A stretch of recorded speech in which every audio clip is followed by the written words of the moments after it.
l'ont abordé à plusieurs moments. C'est d'avoir donné aux citoyens la liberté de conscience, qui est le droit individuel d'avoir ou non une religion, d'en changer sans avoir de compte à rendre à la société. Ce n'est ni l'anti-religion, ni la tolérance. Les lois laïques ont permis d'inventer deux sphères.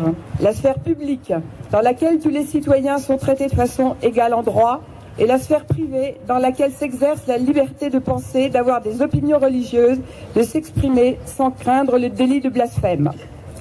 Dans ces conditions, le devoir de l'État est de garantir ce droit, de ne demander de compte à personne, de ne reconnaître officiellement ni financer aucun culte.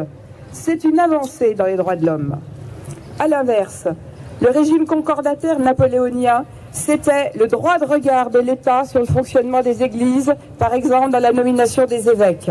C'était des religions sélectionnées, officielles et subventionnées. En quoi était-ce une liberté ? Les dispositions locales actuelles, ici, en Alsace-Moselle, ont été des concessions au parti catholique né du Zentrum allemand en 1919.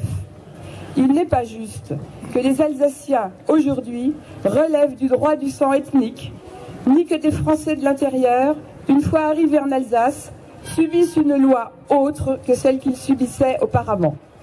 Il n'est pas acceptable non plus que l'ensemble des citoyens français paient par leurs impôts des ministres des cultes et des enseignants de religion.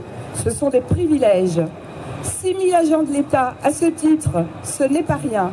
Et eux ne sont jamais touchés par la loi de la RGPP et le non-remplacement de ceux qui partent en retraite.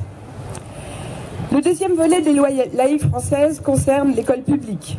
En Alsace et en Moselle, la situation est anormale et manque de transparence.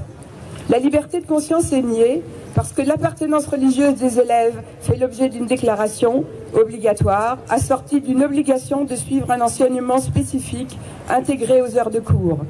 Le prosélytisme est encouragé partout. On a même inventé, face à la déprise religieuse, des heures d'éveil à la culture religieuse pour tous les élèves. Or, pour nous, tout ce qui sépare les élèves à l'intérieur de l'école est néfaste à l'apprentissage du vivre ensemble, qui est le but de l'école laïque.